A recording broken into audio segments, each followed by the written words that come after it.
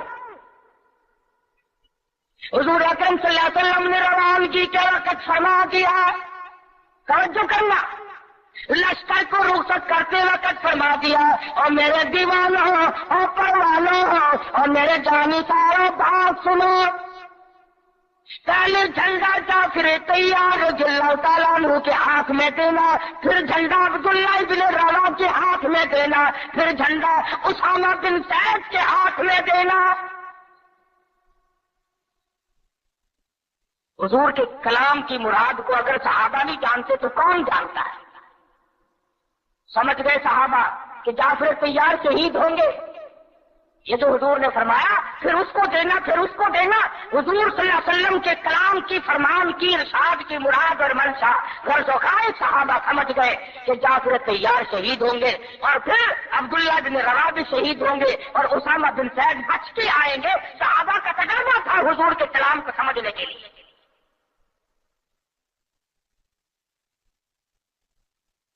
عبداللہ بن روا رضی اللہ تعالیٰ عنہ نے سوچا کہ تسلی تو میری ہو گئی کہ میں شہید ہوں گا، اس جنگ میں واپس نہیں آؤں گا، مگر چلو جمعے کا دن ہے، سواری میری بڑی تیز ہے، میں آخری جمعہ سرکار دو عالم صلی اللہ علیہ وسلم کے پیچھے کیوں نہ پڑھوں، اور جمعہ پڑھ کے جاؤں گا، ایک مرتبہ اور اپنے آقا کا دیدار کروں گا۔ واپس مدینے میں آئے، گھر نہ گئے، بیوی بچوں میں نہ گئے، باغ و بہار میں نہ گئے، فصل باڑی میں نہیں گئے، لوگوں میں نہیں گئے، سیدھے مسجد نبوی میں تشریف لائے۔ جمعے کی نماز کے بعد مدنی کریم صلی اللہ علیہ وسلم سے سلام کیا، حضور نے فرمایا عبداللہ میں نے تو تجھے صبح رخصت کیا تھا لشکر کے ساتھ، تجھے صبح روانہ کر دیا تھا، تو چلا گیا تھا فوج کے ساتھ۔ عرض کیا یا رسول اللہ میرے ماں باپ قربان ہو جائیں، آپ کے فرمان سے میں نے یہ اندازہ لگایا کہ میں شہید ہو جاؤں گا، میرا یہ آخری جنگ ہے، یہ آخری جہاد ہے۔ میرے دل میں ایک بات آئی، آج جمعے کا دن ہے، اپنے آقا کے پیچھے جمعہ بھی پڑھوں، آخری جمعہ پڑھوں اور آخری دیدار کر کے جاؤں۔ اب تھوڑے سے مجھے آپ بول کے بتائیں عبداللہ ابن روا کا یہ عشق ہے کہ نہیں؟ کوئی ڈر کی بات نہیں، کوئی خوف کی بات نہیں، بیوی بچوں کی محبت نے نہیں کھینچا، باغوں کو دیکھنے نہیں گیا، بچوں سے ملاقات کے لیے نہیں گیا، ارے حضور کا عشق ہے، کہتا آخری جمعہ، آخری دیدار، آخری ملاقات۔ اور عرض کیا میرے آقا میں اپنے ساتھیوں کو جا ملوں گا، میری سواری بڑی تیز ہے۔ امام الانبیاء محبوب کبریا حضرت محمد مصطفیٰ صلی اللہ علیہ وسلم کا چہرے انور سرخ ہو گیا، فرمایا عبداللہ تو ساتھیوں کو نہیں مل سکتا، نہیں مل سکتا، جب تیرے ساتھی جنت میں جائیں گے 500 سال بعد میں بہشت میں جا سکے گا۔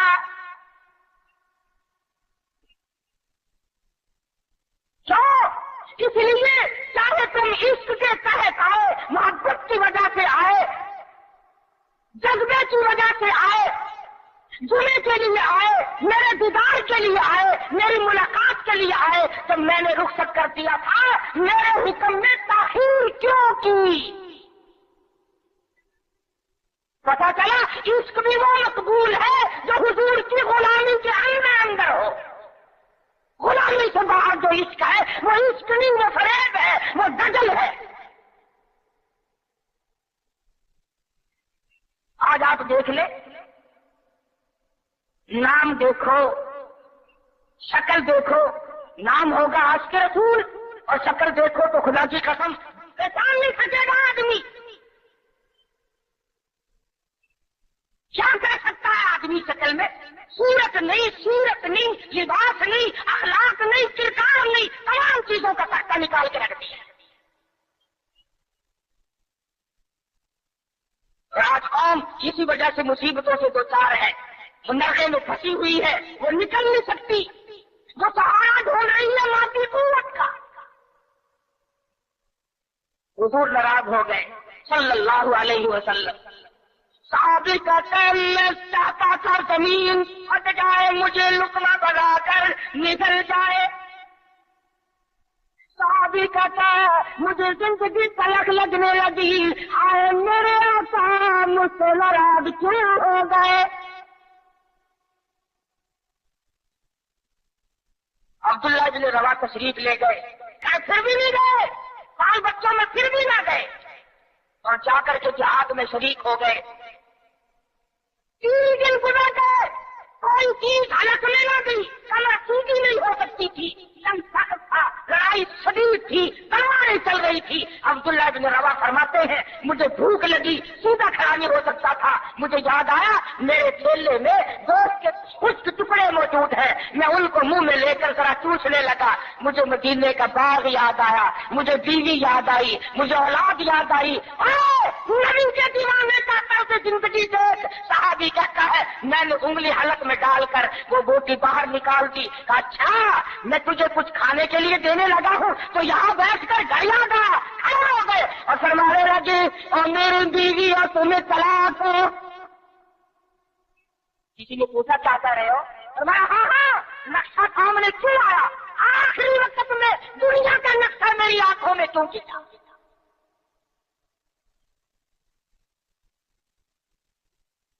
صحابی نے اپنے دل میں تصور بھی لانا اچھا نہ سمجھا، میری عاقبت خراب نہ ہو جائے، میری آخرت نہ بگڑ جائے۔ عبداللہ بن روا تلوار لے کر کھڑے ہو گئے، کسی نے لکھا 3 دن کا، بعد نے لکھا 5 دن کا بھوکا صحابی ٹکڑے ہو گیا۔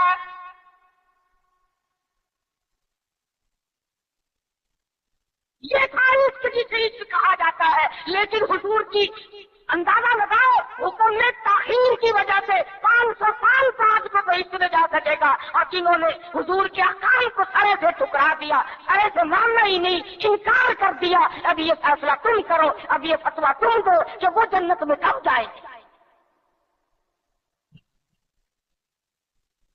امام الانبیاء محبوب کبریا حضرت محمد مصطفیٰ صلی اللہ تعالی علیہ وسلم کے دیوانوں نے حد کر دی، پروانوں نے حد کر دی، جس صورت سے بھی ان کو لگایا گیا اسی صورت سے وہ آگے بڑھتے رہے۔ فاروق اعظم کی حکومت ہے، سب کا رضی اللہ تعالی، مصر کے علاقے میں کافروں نے ایک سازش بنائی، لڑکیوں کو ہار و سنگار کر کے کوٹھے پہ کھڑا کر دیا۔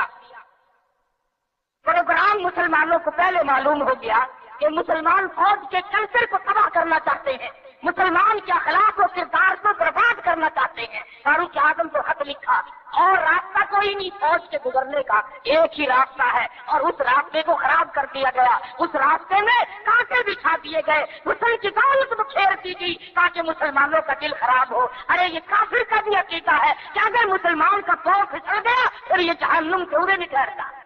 فاروق اعظم رضی اللہ تعالیٰ عنہ نے خط کا جواب دیا اور صاف صاف لکھ دیا، کوئی پریشانی کی بات نہیں، ساری فوج کو اکٹھا کر کے قرآن کی آیت سنا دو، ساری فوج کو اکٹھا کر کے قرآن سناؤ۔ چنانچہ سمندر نے سیپا پالار نے فوج کو اکٹھا کیا اور قرآن کریم سنا دیا وَقُلْ لِلْمُؤْمِنِينَ يَغُضُّوا مِنْ أَبْصَارِهِمْ وَيَحْفَظُوا فُرُوجَهُمْ ذَلِكُمْ أَزْكَىٰ لَكُمْ إِنَّ اللَّهَ خَبِيرٌ بِمَا يَصْنَعُونَ۔ مسلمانوں، اپنی نظروں کی حفاظت کرو، اپنے ایمان کی حفاظت کرو۔ اگر تم کی آنکھوں سے بھی دیکھو گے، خدا تمہاری ساتھ ہے، وہ تمہاری تمام حرکتوں کو دیکھتا ہے۔ بس ایک قرآن کی ایت سنائی سبیلہ نہیں ہوا تھا، سارا قرآن نہیں سنایا، ایک ایت سنائی ہے مسلمان فوج کو، اور پھر حکم دیا گزرو اس علاقے سے جہاں یہ تمام سازش کی گئی ہے۔ صحابہ گزر رہے ہیں، تابعین مسلمان گزر رہے ہیں، تالیاں بجتی ہیں، ڈانس ہوتا ہے، جھنکار ہے، گانا بجانا ہے، تمام مسلمان گزر گئے۔ لڑکیاں کہنے لگی آؤ اور جانے والوں تم سارے اندھے تو نہیں، اس حسن کو کوئی تو دیکھو، سر اٹھاتے نہیں۔ ایک مسلمان سپاہی گزرتا گزرتا کہنے لگا کوئی کیسے دیکھے گا، سارے کے سارے اللہ کا قرآن سن کے آئے ہیں، سارے قرآن پاک سن کے آئے ہیں، یہ دیکھیں گے کیسے؟ لڑکیاں کہنے لگی وہ قرآن کیسا ہے، اس میں کتنی قوت ہے، اس میں کتنی طاقت ہے، اس میں کتنی استعداد ہے، اس میں کتنی پاور ہے، جو ایسے حسن کے نظارے سے روک دے، جو ایسا حسن نہ دیکھنے دے۔ اور کہنے لگے جانے والا یوں نہ جاؤ، وہ قرآن کریم ہمیں بھی سناتے جاؤ، سناؤ ہمیں وہ قرآن۔ ایک مسلمان سپاہی چلتا بھی جاتا ہے، قرآن بھی پڑھتا جاتا ہے۔ تاریخ شاہد ہے، عیسائیوں کی بیٹیاں تھی، یہودیوں کی لڑکیاں تھی، کافروں کی بیٹیاں تھی، ارے طرف فوٹو کاٹ کر نیچے چھلانگ لگائی، اور جانے والوں چھوڑ کے نہ جاؤ، ہمیں بھی یہ قرآن سناؤ اور ہمیں بھی اللہ کے بندے بناؤ۔ ایک ایت سن کر اتنا عمل کیا، جن کو ثابت بنایا تھا وہ تمام لڑکیاں مسلمان ہو کر مجاہدین کے ساتھ آ جاتی۔ عقل کرو، شادی میں تو قرآن کو جگہ نہیں دیتا، بنگلے میں، کوٹھی میں، فلائٹ میں، کاروبار میں، دکان میں خدا کے قرآن کو جگہ نہیں دیتا۔ خدا کی قسم ارشاد فرمایا مدنی کریم صلی اللہ علیہ وسلم نے جو لوگ قرآن پاک کی تلاوت کرتے ہوئے مر جائے اپنی قبر سے قرآن پڑھتا ہوا اٹھے گا، اس کے منہ سے کستوری کی خوشبو آ رہی ہوگی، اہل محشر کہیں گے الہی یہ کون لوگ ہیں؟ قیامت کا دن ہے، سخت دن ہے، بڑی پریشانی کا دن ہے، لوگ اپنے پسینوں میں غرق ہیں، اس کے یہاں سے خوشبو آ رہی ہے، یہ کون ہے؟ جواب ملے گا تو کالی بختہ مرا تھا، تو گانے گاتا ہوا مرا، تو گیت سنتے ہوئے مرا، تیرے دماغ میں کنجری بسی ہوئی تھی، تیرے دل میں بدماش عورت بسی ہوئی تھی جب تو مرا، اور یہ وہ ہے جب موت آئی تو میرا قرآن پڑھ رہا تھا۔ آج بھی قرآن پڑھتا ہوا اٹھا ہے، اس لیے اس کے منہ سے برکت، قرآن کی برکت سے خوشبو آتی ہے۔ تمہیں برکتوں کو جانتی، یہ بسوں میں دیکھو، ٹیکسیوں میں دیکھو، یہ عورتیں پیچھے بالوں میں خود لگاتی ہے نا خود۔ ایک دن میں بیٹھ گیا تو کہنے لگے مولوی صاحب فرنٹ سیٹ پہ بیٹھ جاؤ، فرنٹ سیٹ پہ، اور جب بس ہلتی ہے نا تو میرے ماتھے میں یوں لگے کوئی چیز، میں نے پکڑ کے دیکھا تو عورت کی چوٹی۔ ایمان سے میں نے ڈرائیور سے کہا، میں نے کہا یہ تیری موٹر جنانی ہے؟ میں نے کہا نہیں، میں نے کہا یہ کچھ تیری ہے؟ کہنے لگا میں نے بابا فرید کی ہے۔ میں بولا کہتے بابا فرید تو مرد تھا، اس کی کدھر سے آئی؟ عقیدہ دیکھ، تصویر لٹکی ہوئی ہے، یہ کس کی ہے؟ فلانے بابا کی ہے، ایمل شریف والے بابا کی ہے، شاہ پٹل والے، اور یہ بابے تھے یا بابا کی یہ عورتیں دھو رہی تھی؟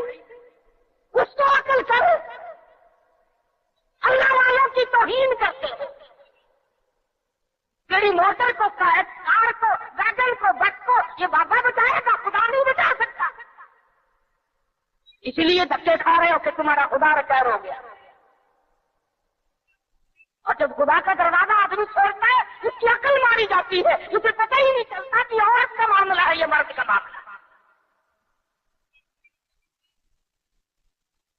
میں عرض کر رہا تھا کہ مسلمان اگر نبی کی سیرت کو سنتا ہے یا جانتا ہے اور مانتا ہے تو کوئی وجہ نہیں کہ مسلمان کو کوئی دیر کر سکے. وہی خالد بن ولید ہے، سب کہتے رضی اللہ تعالی. ایک دوسرا موقع آیا، کافر اپنی فوج کو لے کے آیا، بہت بڑا لشکر ہے، بہت بڑا لشکر ہے. کہنے لگا خالد چلا جا، بھاگ جا ورنہ بوٹیاں اڑا دی جائیں گی تیری. کہنے لگا ہاں ہاں تیرے جیسے کئی دیکھے بوٹیاں اڑانے والے، کیا بات ہے. اس نے کہا خالد میں وہ زہر لے کے آیا ہوں کہ اگر تلوار بجھا کر کے مار دی تو ٹکڑے ٹکڑے ہو جائے گا، ختم ہو جائے گا، جل کر خاک ہو جائے گا. فرمایا کوئی بات نہیں، وہ شہر مجھے دکھا. وہ کافر نے، عیسائی سردار نے وہ شیشی نکال کر حضرت خالد کے حوالے کر دی. حضرت خالد نے اللہ کا نام لیا اور لے کر اتنا سخت قسم کا زہر جس میں نامعلوم کیا کیا چیز ڈالی ہوئی تھی، 2 قطرے زمین پہ ٹپکائے، زمین میں آگ لگ اٹھی، زمین میں آگ لگ گئی. خالد کا ایمان دیکھو، نبی کے دیوانے کا ایمان دیکھو، اور نبی کا صحابی ہے، نبی کا جانبدار ہے، نبی کا غلام ہے. ہاتھ سے چیچی لی اور بسم اللہ کر کے تمام چیچی کو پی کر خالد سامنے کھڑے ہیں. فرمانے لگے دیکھ تیرے سامنے آرام سے کھڑا. کہنے لگا کہ تم تو کچھ بھی نہیں، تمہیں تو یہ شہر کچھ نہیں کہتا. تم کیا کھاتے ہو، تم کیا پیتے ہو، تمہارا کیا مطلب ہے، اور جاؤ اپنے خیمے میں، میں تمہارے پاس آؤں گا. عیسائی سردار گیا، خالد کو کہنے لگا وہ کتا کھلا، وہ دوا پلا، جس کو زہر کچھ نہ کہے، تلواریں نہ ڈرائے، تیر نہ ڈرائے، مرنے سے نہ ڈرے. فرمایا غسل کر، غسل کیا. فرمایا لا الہ الا اللہ محمد الرسول اللہ صلی اللہ علیہ وسلم. کلمہ پڑھایا. عیسائی کلمہ پڑھ کے کہنے لگا خدا کی قسم اب وہی جذبہ، وہی ہمت، وہ قوت میرے اندر آ گئی. تم ٹھہرو، اب اس ساری فوج سے میں اکیلا ٹکراؤں. چنانچہ وہ ٹکرا گیا اور شہید ہو گیا.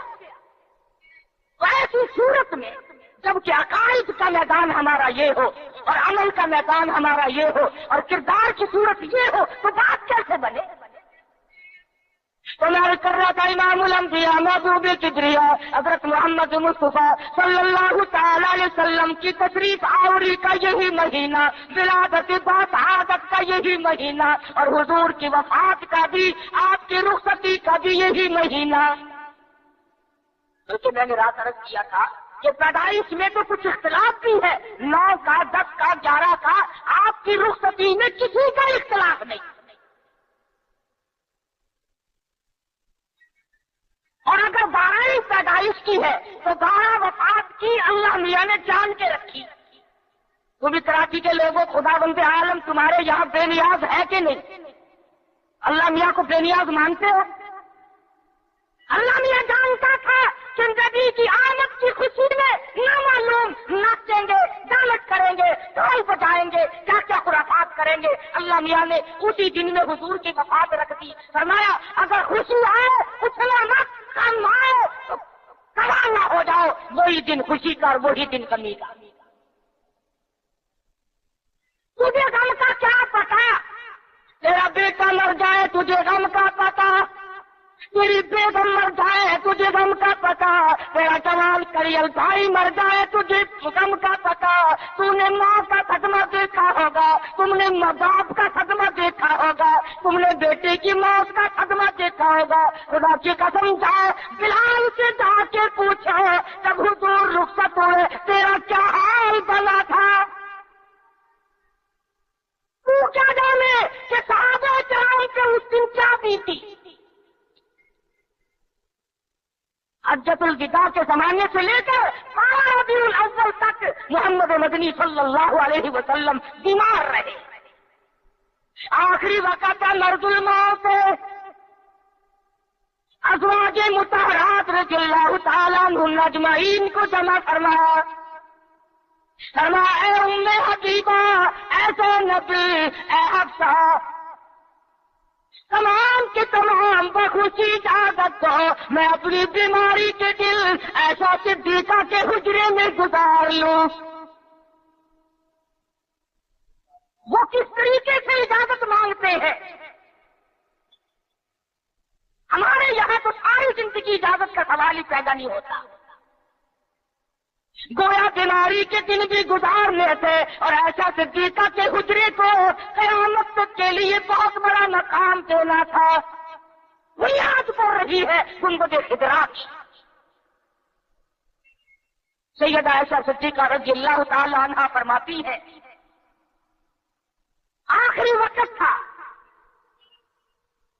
پسینے آئے، گھبراہٹ طاری ہوئی، فرمایا میری عائشہ ٹھنڈے پانی کا پیالہ لے آ، میں سمجھی پانی پیئیں گے، میرے محبوب کو پیاس لگی ہوگی، میرے محبوب کو گرمی لگی ہوگی۔ میں پانی کا پیالہ لے کر حاضر خدمت ہوئی، اشارہ کر کے فرمایا یہاں رکھ دے، میں نے رکھ دیا۔ رحمت والا ہاتھ پانی میں ڈبو کر اپنے منہ پہ چھینٹے مارنے شروع فرما دیے۔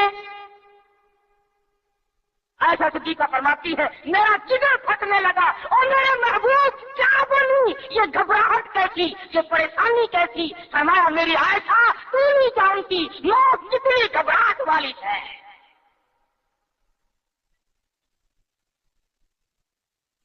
آخری وقت ہے، سیدہ فاطمہ الزہرا رضی اللہ تعالی عنہا بھی پاس بیٹھی ہے، سیدہ عائشہ صدیقہ رضی اللہ تعالی عنہا بھی پاس بیٹھی ہے۔ ارے گالی دینا بڑا آسان ہے، ایسا صدیقہ سے جا کے پوچھ کہ اس دن تیرا کیا حال بنا جب امام الانبیاء رخصت ہوئے۔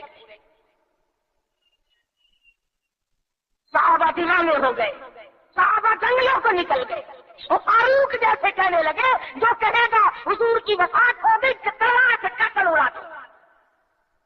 بلال کا کیا بنا، سہیل کا کیا بنا، سلمان فارسی کا کیا بنا؟ ارے جن بچوں کے سر پہ یتیمی کی وجہ سے ہاتھ پھیرا کرتے تھے وہ بچے روئے، مدینے کی عورتیں روئی، مدینے کے بیمار روئے، آج ہم یتیم ہو گئے۔ تو 12 ربیع الاول مدنی کریم صلی اللہ علیہ وسلم کی وفات کا دن ہے، حضور کی رخصتی کا دن ہے، اور خداوند عالم نے اس لیے یہ دن رکھا کہ لوگ اچھلنا نہ شروع کر دے، لوگ بے حد متاثر نہ ہو جائے۔ اس لیے یہ وہ غم ہے کہ مسلمان کے اندر سے تو نکلنا ہی نہیں چاہیے۔ امام الانبیاء دنیا سے گئے، تیرا نبی سے اگر تعلق ہوتا، تجھے نبی سے محبت ہوتی، انس ہوتا، خدا کی قسم اس دن تو رونے کا دن تھا۔ اس لیے سیرت نے تمام چیزیں ہمیں بتلائی اور ساری چیز ہمارے سامنے آ گئی۔ جن لوگوں نے کھیل بنایا، تماشا بنایا دین کو، نبی کی سیرت کو، کیا ہے وہ لوگ؟ ہمیں ان لوگوں کی کوئی پرواہ نہیں۔ خدا کی قسم یہ لوگ تھے جنہوں نے گنبد خضرا پہ بیٹھ کر ایک ایک چھٹاک مصری کی دال کا پانی 11 آدمیوں نے پی کر کے زندگی گزاری۔ نبی کے روزے پہ بیٹھ کر حدیث کا درس ہم نے کیا، نبی کی مسجد کی امامت ہم نے کی، نبی کے شہر کی گورنری ہم نے کی، نبی کی گلیوں میں جھاڑو ہم نے کی، نبی کے شہر کے دفن کو ہم نے تسلیم کیا۔ ہم تو آئے کرتے ہیں، جاؤ شیخ الحدیث مقدس کو دیکھو، 20 برس گزر گئے، آج تک گنبد خضرا کی پڑوس میں دفن ہونے کے لیے منتظر بیٹھے۔